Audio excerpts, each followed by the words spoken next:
Dari Ustaz Wadi Anwar, bila seorang ibu panggil kita dan ketika tu kita sedang solat sunat, wajib untuk kita berhentikan solat tu dan sahut panggilan seorang ibu. Sebabnya taat kepada seorang ibu tu adalah sesuatu yang wajib, sedangkan solat yang kita buat tadi adalah sesuatu yang sunat.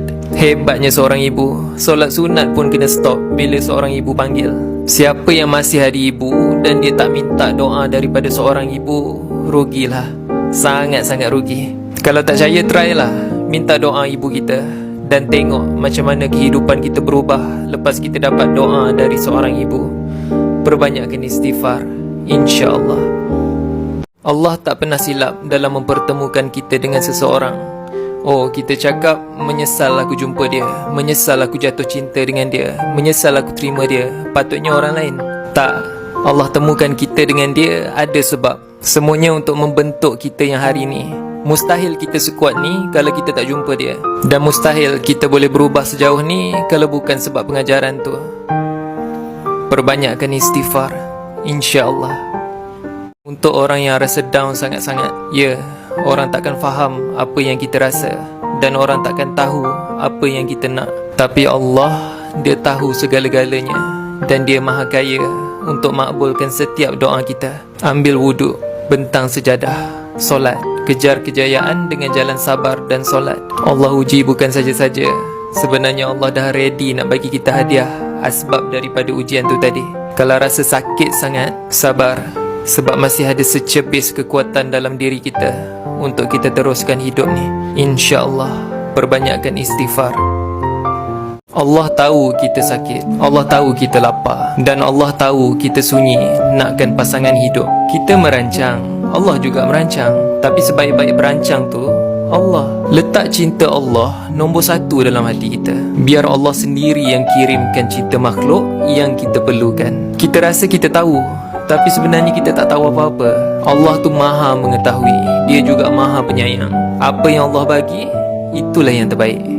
Tak semua sesetengah je. Bila tengok pasangan orang, rasa cemburu sebab lagi cantik dari isteri kita, nampak lagi manis. Dalam segala segi lah, semua nampak lebih. Sebab apa? Sebab kita ni kurang nak menghargai apa yang dah ada depan mata. Isteri dah elok-elok ada, kita pergi marah dia, tengking dia, kita sindir dia. Bila masak tak sedap, rumah bersepah, lama-lama isteri tu sedih, tak bahagia dengan kita, hari-hari makan hati. Macam mana nak cantik kalau hati dia tak bahagia? Hilang semua seri. Kita yang lelaki ni, kalau nak isteri nampak cantik, penyejuk mata, bahagiakan hati dia dulu. Tapi nak warning siap-siap lah, jangan terkejut kalau isteri kita jadi perempuan yang paling cantik kat mata kita lepas ni. Allah tu maha kuasa, mengubah apa pun mengikut apa yang Dia kehendaki. Apa je yang Allah nak, pasti jadi. Dan apa yang Allah tak nak, takkan jadi. Kalau kita ni dalam usaha nak menangkap hati si dia, mintalah pada pemilik hati tu, Allah, bukannya pada orang yang sedang membawa hati tu. Orang tu pun takkan berkuasa nak menolak kalau Allah dah tiupkan rasa cinta pada seseorang. Ya muqallibal qulub, wahai yang membolak-balikkan hati, balikkanlah hatinya agar mencintaiku kerenamu ya Allah. Kita kalau asyik nak pandang kisah silam orang, sampai bila takkan habis. Hidup ni ujian. Ada masa kita lulus, ada masa kita gagal. Gagal bukanlah penamat, tapi gagal bermaksud kita perlu cari Tuhan untuk kita kembali. Dan kalau orang tu dah bertaubat dari kisah silam dia, siapa kita nak terus menghukum? Apa, kita ni suci sangat ke? Dia nampak buruk sebab kita tahu aib dia. Kita nampak hebat sebab Allah tutup aib kita. Tapi kita ni jangan nak perasan suci sangat. Orang yang dada dia sempit, satu kesalahan orang dah boleh buat dia marah. Tapi orang yang dada dia lapang, berkali-kali orang buat salah dengan dia, aniaya dia, tapi dia still boleh tenang. Peti ais kecil, kalau kita letak 2 ekor ayam, dah nampak penuh. Tapi kalau peti ais besar, kita letak 3 ekor ayam pun still nampak kosong, tak sesak langsung. Macam tu juga dengan hati. Salah satu cara nak bagi hati lapang adalah dengan husnuzon, bersangka baik. Takkan pernah bila kita cari Allah, kita dikecewakan. Takkan. Kalau dengan manusia, ya, selalu. Allah seolah-olah cakap, kalau kau baik dengan aku pasti lagi baik dengan kamu. Tak mungkin sebaliknya. Rugilah aku dah tahajud, aku dah sedekah, aku dah doa, tapi hidup aku tetap macam ni. Takkan. Satu-satunya berbuat baik yang takkan pernah dibalas dengan kekecewaan adalah berbuat baik dengan Allah. Percayalah dengan Allah. Allah sayang kita. Kau takkan boleh move on dengan cara melupakan. Mana mungkin kau boleh lupakan someone yang kau pernah sayang? Kau takkan boleh lupa.